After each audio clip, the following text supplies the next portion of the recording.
ಎಲ್ಲ ಕ್ಷೇತ್ರಗಳಲ್ಲೂ ಭಾರತ ಹಿಡಿತವನ್ನ ಸಾಧಿಸಿದೆ.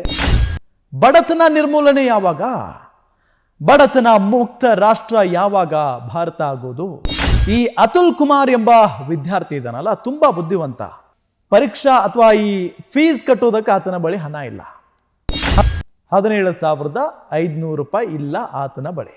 ನಮಸ್ಕಾರ ವೀಕ್ಷಕರೇ, ನೀವು ನೋಡ್ತಾ ಇದ್ದೀರಾ ಗ್ಯಾರಂಟಿ ನ್ಯೂಸ್. ನಾನು ರಾಮ್ ಬಡ್ಗೇರ್. ಒಂದು ವಿಶೇಷ ಸ್ಟೋರಿ ಇದೆ. ಈ ಸ್ಟೋರಿ ಏನು ಅಂತ ನಾನು ಹೇಳ್ತೀನಿ. ಅದಕ್ಕಿಂತ ಮೊದಲು ನಮ್ಮ ದೇಶ ಎಲ್ಲದಕ್ಕಿಂತವೂ ಕೂಡ ಮುಂದುವರೆದಿದೆ. ಈ 10 ವರ್ಷದ ಹಿಂದೆ ಯಾವ ರೀತಿಯಾಗಿತ್ತು ನಮ್ಮ ಭಾರತ, ಇವತ್ತು ಹೇಗಿದೆ? ಸಹಜವಾಗಿ ಇದನ್ನು ನೋಡಿಬಿಟ್ರೆ ಎಷ್ಟು ಮುಂದುವರೆದಿದ್ದೀವಲ್ಲ ನಾವು ಭಾರತೀಯರು ಅಂತ ಅಂದ್ಕೊಳ್ತೇವೆ. ಸಾಮಾಜಿಕ ವಲಯದಲ್ಲಿ ಮುಂದುವರೆದಿದ್ದೀವಿ, ಆರ್ಥಿಕ ಕ್ಷೇತ್ರದಲ್ಲೂ ಕೂಡ ದೊಡ್ಡ ಮಟ್ಟದಲ್ಲಿ ಹಿಡಿತವನ್ನು ಸಾಧಿಸಿದ್ದೀವಿ, ಶೈಕ್ಷಣಿಕ ಕ್ಷೇತ್ರದಲ್ಲೂ ಕೂಡ ಮುಂದೆ ಹೋಗ್ತಾನೇ ಇದ್ದೀವಿ. ಎಲ್ಲ ಕ್ಷೇತ್ರಗಳಲ್ಲೂ ಭಾರತ ಹಿಡಿತವನ್ನು ಸಾಧಿಸಿದೆ, ಮುಂದುವರಿತಾ ಇದೆ. ಆದರೆ ಬಡತನ ಅನ್ನೋದು ಇನ್ನೂ ಹಾಗೇ ಇದೆ. ಬಡತನ ನಿರ್ಮೂಲನೆ ಯಾವಾಗ, ಬಡತನ ಮುಕ್ತ ರಾಷ್ಟ್ರ ಯಾವಾಗ ಭಾರತ ಆಗೋದು? ಬಡವರು ಬಡವರಾಗಿಯೇ ಉಳಿತಾ ಇದ್ದಾರೆ, ಶ್ರೀಮಂತರು ಶ್ರೀಮಂತರಾಗ್ತಾನೆ ಹೋಗ್ತಾ ಇದ್ದಾರೆ. ಯಾಕೆ ಈ ಬಡತನದ ವಿಚಾರವನ್ನು ನಾನು ಮಾತನಾಡ್ತಾ ಇದ್ದೀನಿ ಅಂತ ಅಂದರೆ, ಒಬ್ಬ ವಿದ್ಯಾರ್ಥಿ IIT ಪ್ರವೇಶಕ್ಕೆ ಪರೀಕ್ಷೆಯನ್ನು ಬರಿತಾನೆ. ಸುಮ್ಮನೆ ಹೇಳ್ಬಿಡ್ತೀನಿ, ಪರೀಕ್ಷೆಯನ್ನು ಬರಿತಾನೆ.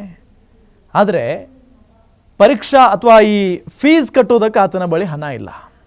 17,500 ರೂಪಾಯಿ ಫೀಸ್ ಕಟ್ಟೋದು. 17,500 ರೂಪಾಯಿ ಇಲ್ಲ ಆತನ ಬಳಿ. ಹೆಂಗ್ರಿ ಇದೆಲ್ಲ ಸಾಧ್ಯ?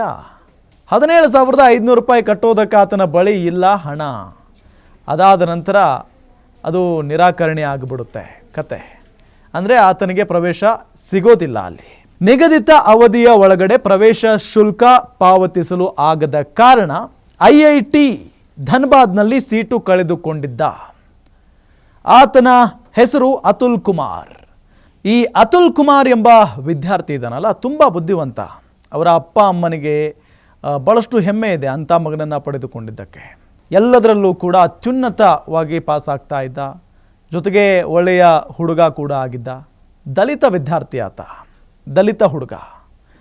ಏನಾಗುತ್ತೆ, ಅತುಲ್ ಕುಮಾರ್ ಎಂಬ ವಿದ್ಯಾರ್ಥಿ ಜಾರ್ಖಂಡ್ನಲ್ಲಿನ IIT ಧನ್ಬಾದ್ನಲ್ಲಿ ಪ್ರವೇಶ ಪಡೆಯೋದಕ್ಕೆ ಎಲ್ಲ ಪರೀಕ್ಷೆಗಳನ್ನು ಎದುರಿಸ್ತಾನೆ. ಈ ಅತುಲ್ ಕುಮಾರ್ ಎಲ್ಲ ಪರೀಕ್ಷೆಗಳನ್ನು ಜಾರ್ಖಂಡ್ನಲ್ಲಿನ ಧನ್ಬಾದ್ ಏನು IIT ಅಥವಾ ಪ್ರವೇಶ ಪಡೆಯೋದಕ್ಕೆ ಎಲ್ಲ ರೀತಿಯಾದಂಥ ಪರೀಕ್ಷೆಗಳನ್ನು ಆತ ಎದುರಿಸ್ತಾನೆ. ಆದರೆ ಕೊನೆಯ ದಿನದ ಒಳಗೆ ಶುಲ್ಕ ಪಾವತಿ ಮಾಡಲು ಆತನ ಬಳಿ ಆಗಿರಲಿಲ್ಲ. ಶುಲ್ಕ ಪಾವತಿ ಮಾಡೋದಕ್ಕೆ ಒಂದು ಕೊನೆಯ ದಿನಾಂಕ ಅಂತ ಇರುತ್ತೆ. ಅಲ್ಲಿವರೆಗೂ ಕೂಡ ಆತನಿಗೆ ಸಾಧ್ಯ ಆಗಲ್ಲ ಶುಲ್ಕ ಪಾವತಿ ಮಾಡೋದಕ್ಕೆ. ಹಾಗಾಗಿ ಏನಾಗುತ್ತೆ, ಇವರ ಪ್ರವೇಶವನ್ನು IIT ನಿರಾಕರಿಸಿಬಿಡುತ್ತೆ. ನಿಮಗೆ ಪ್ರವೇಶ ಇಲ್ಲ ಅಂತ ಹೇಳಿಬಿಡುತ್ತೆ. ಅಲ್ಲಿಗೆ ಆತ ಕಂಡಂಥ ಕನಸು ನುಚ್ಚು ನೂರಾಗಿ ಹೋಗ್ಬಿಡುತ್ತೆ. ಏನಪ್ಪ ಮಾಡೋದು, ಇಷ್ಟು ಕಷ್ಟಪಟ್ಟು ಓದಿದ್ದೀನಿ, ಸೀಟ್ ಸಿಗಲಿಲ್ವಲ್ಲ ನನಗೆ ಅಂತ ಹೇಳಿ ಆತ ಭಾಳ ನೊಂದ್ಕೊಂಡು ಬಿಡ್ತಾನೆ ಪಾಪ. ಆಗ ಆತನ ಕಷ್ಟ ನೋಡಲಾರ್ದೆ ಆತನ ಕುಟುಂಬಸ್ಥರು ಏನು ಮಾಡ್ತಾರೆ, ಇದನ್ನು ವಿರೋಧಿಸಿ ಅತುಲ್ ಕುಟುಂಬ ಸುಪ್ರೀಂ ಕೋರ್ಟ್ಗೆ ಅರ್ಜಿಯನ್ನು ಸಲ್ಲಿಸಿತ್ತು. ಇನ್ನೇನು ಮಾಡೋಕ್ಕಾಗುತ್ತೆ, ಮಗ ತುಂಬ ಬೇಜಾರಿನಲ್ಲಿದ್ದಾನೆ. ಮಗನನ್ನು ಇಷ್ಟೆಲ್ಲ ಓದಿಸಿದ್ದೀವಿ, ಶುಲ್ಕ ಕಟ್ಟೋದಕ್ಕೆ ಹಣ ಇಲ್ವಲ್ಲ, ಫೀಸ್ ಕಟ್ಟೋದಕ್ಕೆ ದುಡ್ಡು ಇಲ್ವಲ್ಲ, ಅಯ್ಯೋ ಅಂತ ಹೇಳಿ ತಲೆ ಮೇಲೆ ಕೈ ಹೊತ್ತು ಕೂತಿರ್ತಾರೆ. ಇನ್ಯಾರೋ ಬಂದು ಬನ್ನಿ ಸುಪ್ರೀಂ ಕೋರ್ಟ್ಗೆ ಅರ್ಜಿ ಸಲ್ಲಿಸೋಣ ಅಂತ ಹೇಳಿ ಕರ್ಕೊಂಡು ಹೋಗ್ತಾರೆ. ಕರ್ಕೊಂಡು ಹೋಗಿ ಅರ್ಜಿಯನ್ನು ಸಲ್ಲಿಸ್ತಾರೆ. ಇದರ ವಿಚಾರಣೆಯನ್ನು ಸುಪ್ರೀಂ ಕೋರ್ಟ್ ನಡೆಸುತ್ತೆ. ವಿಚಾರಣೆ ನಡೆಸಿದ ನಂತರ ಶುಲ್ಕ ಕಾರಣ ಇಂಥ ಪ್ರತಿಭಾವಂತ ವಿದ್ಯಾರ್ಥಿಯನ್ನು ಹೊರ ಹೋಗೋದಕ್ಕೆ ನಾವು ಬಿಡಬಾರ್ದು. ನ್ಯಾಯಾಧೀಶರ ಮಾತುಗಳಿವು. ಇಂಥ ಪ್ರತಿಭಾವಂತ ವಿದ್ಯಾರ್ಥಿಯನ್ನು ಹೊರಗಡೆ ಹೋಗೋದಕ್ಕೆ ನಾವು ಬಿಡಬಾರ್ದು, ಕಳ್ಕೋಬಾರ್ದು ಇಂಥ ವಿದ್ಯಾರ್ಥಿಗಳನ್ನು. ಅದು ಕೂಡ ಬಡತನದಿಂದ ಅರಳಿದಂಥ ಪ್ರತಿಭೆ ಅತುಲ್ ಕುಮಾರ್. ಒಬ್ಬ ದಲಿತ ಸಮುದಾಯದಿಂದ ಬಂದಂಥ ಹುಡುಗ ಅತುಲ್ ಕುಮಾರ್. ಆತನನ್ನು ಯಾವತ್ತೂ ಕೂಡ ನಾವು ತುಳಿಯುವಂಥ ಪ್ರಯತ್ನ ಮಾಡಬಾರ್ದು, ಆತನನ್ನು ಬೆಳೆಸಬೇಕು ಅನ್ನೋ ನಿಟ್ಟಿನಲ್ಲಿ ಅಭಿಪ್ರಾಯವನ್ನು ವ್ಯಕ್ತಪಡಿಸುತ್ತೆ ಸುಪ್ರೀಂ ಕೋರ್ಟ್. ಅವಕಾಶದಿಂದ ವಂಚಿತನಾಗಲು ಅನುವು ಮಾಡಿಕೊಡಬಾರ್ದು. ಇಂಥ ವಿದ್ಯಾರ್ಥಿಗಳನ್ನು ನಾವು ಅವಕಾಶದಿಂದ ವಂಚಿತರನ್ನಾಗಿ ಮಾಡಿಬಿಟ್ರೆ ದೇಶ ಮುಂದೆ ಹೋಗಲ್ಲ. ಹೀಗಾಗಿ ಸಂವಿಧಾನದ 142ರ ವಿಶೇಷ ಅಧಿಕಾರದ ಅಡಿ ಪ್ರವೇಶಕ್ಕೆ ಅವಕಾಶವನ್ನು ಮಾಡಿಕೊಡುವುದಕ್ಕೆ IIT ಧನ್ಬಾದ್ಗೆ ಆದೇಶ ಹೊರಡಿಸಲಾಗಿದೆ. ಈಗ ಕೋರ್ಟ್ಗೆ ವಿಶೇಷ ಅಧಿಕಾರ ಇರುತ್ತೆ. ಸುಮ್ಮನೆ ಅಧಿಕಾರವನ್ನು ಬಳಸುವ ಹಾಗಿಲ್ಲ, ಇಂಥ ಒಳ್ಳೆ ಕಾರ್ಯಗಳಿಗೆ ಬಳಸಲಾಗುತ್ತೆ. ಗಮನಿಸ್ತಾ ಇದ್ದೀವಿ, ಸಂವಿಧಾನದ 142ರ ವಿಶೇಷ ಅಧಿಕಾರದ ಅಡಿ ಪ್ರವೇಶಕ್ಕೆ ಅವಕಾಶ ಮಾಡಿಕೊಡೋದಕ್ಕೆ IITಗೆ ಇಲ್ಲಿ ತಿಳಿಸಿದೆ, ಆದೇಶವನ್ನು ಹೊರಡಿಸಿದೆ ಸುಪ್ರೀಂ ಕೋರ್ಟ್. ಎಷ್ಟು ಖುಷಿಯಾಗಿರಬೇಡ ಅತುಲ್ ಕುಮಾರ್ ಆ್ಯಂಡ್ ಫ್ಯಾಮ್ಲಿಗೆ. ಸುಪ್ರೀಂ ಕೋರ್ಟ್ ಅವರ ಪರವಾಗಿ ನಿಲ್ಲುತ್ತೆ. ಇಂಥ ಪ್ರತಿಭಾವಂತ ವಿದ್ಯಾರ್ಥಿಯನ್ನು ನಾವು ಕಳ್ಕೊಳ್ಬಾರ್ದು, ಆತನಿಗೆ ಸಹಾಯ ಮಾಡಬೇಕು ಅಂತ ಹೇಳಿ IIT ಧನ್ಬಾದ್ಗೆ ತಿಳಿಸುತ್ತೆ, ಆದೇಶವನ್ನು ಹೊರಡಿಸುತ್ತೆ. ಆತನಿಗೆ ಸೀಟ್ ಕೊಡಿ ಅಂತ ಹೇಳಿ, ಸೀಟ್ ಕೊಡಿ ಅಂತ. ಫೈನಲಿ ಈಗ ಆತನಿಗೆ ಸೀಟ್ ದೊರಕಿದೆ. ಆತ ಮತ್ತು ಆತನ ಕುಟುಂಬಸ್ಥರು ಬಹಳಷ್ಟು ಖುಷಿಯಾಗಿದ್ದಾರೆ. ಆದರೆ ನೋವಾಗುವಂಥ ವಿಚಾರ ಏನು ಗೊತ್ತಾ? 17,500 ರೂಪಾಯಿ ಫೀಸ್ ಕಟ್ಟೋದಕ್ಕೆ ಆತನ ಬಳಿ ದುಡ್ಡಿರಲಿಲ್ಲ. ಇದು ಬಹಳ ನೋವಾಗುವಂಥ ವಿಚಾರ. ಕೇವಲ 17,500 ರೂಪಾಯಿ ಫೀಸ್ ಕಟ್ಟೋದಕ್ಕೆ ಆತನ ಬಳಿ ಸಾಧ್ಯ ಇಲ್ಲ, ಆತನ ಕುಟುಂಬದ ಬಳಿ ಆಗಲಿಲ್ಲ ಅಂತ ಅಂದರೆ ಅವರು ಎಷ್ಟು ಬಡತನದಲ್ಲಿರಬಹುದು ಅನ್ನೋದನ್ನು ಜಸ್ಟ್ ಇಮ್ಯಾಜಿನ್ ಮಾಡ್ಕೊಳ್ಳಿ. ನಾವು ಈಗ ಹುಟ್ಟಿರುವಂಥ ಮಕ್ಕಳಿಗೆ UKG LKG ಅಂತ ಹೇಳಿ ಕಳಿಸ್ತೀವಿ, ಲಕ್ಷ ಫೀಸ್ ಕೊಡ್ತೀವಿ ಆ ಮಕ್ಕಳಿಗೆ ನಾವು, ಆ LKG UKG ಓದುವಂಥ ಮಕ್ಕಳಿಗೆ. IIT ಪ್ರವೇಶ ಶುಲ್ಕ ಕೇವಲ 17,500 ರೂಪಾಯಿ. ಅದನ್ನು ಕಟ್ಟಕ್ಕೆ ದುಡ್ಡಿಲ್ಲ ಆ ಫ್ಯಾಮ್ಲಿ ಬಳಿ. ಎಷ್ಟು ನೋವಿನ ವಿಚಾರ ಇದು. ಹಾಗಾಗಿನೇ ನಾವು ಹೇಳ್ತಾ ಇರೋದು, ಯಾಕೆ ಭಾರತ ಇನ್ನೂ ಬಡತನ ರೇಖೆಗಿಂತ ಮುಂದೆ ಹೋಗ್ತಾ ಇಲ್ಲ, ಬಡತನದಲ್ಲೇ ಇದೆ.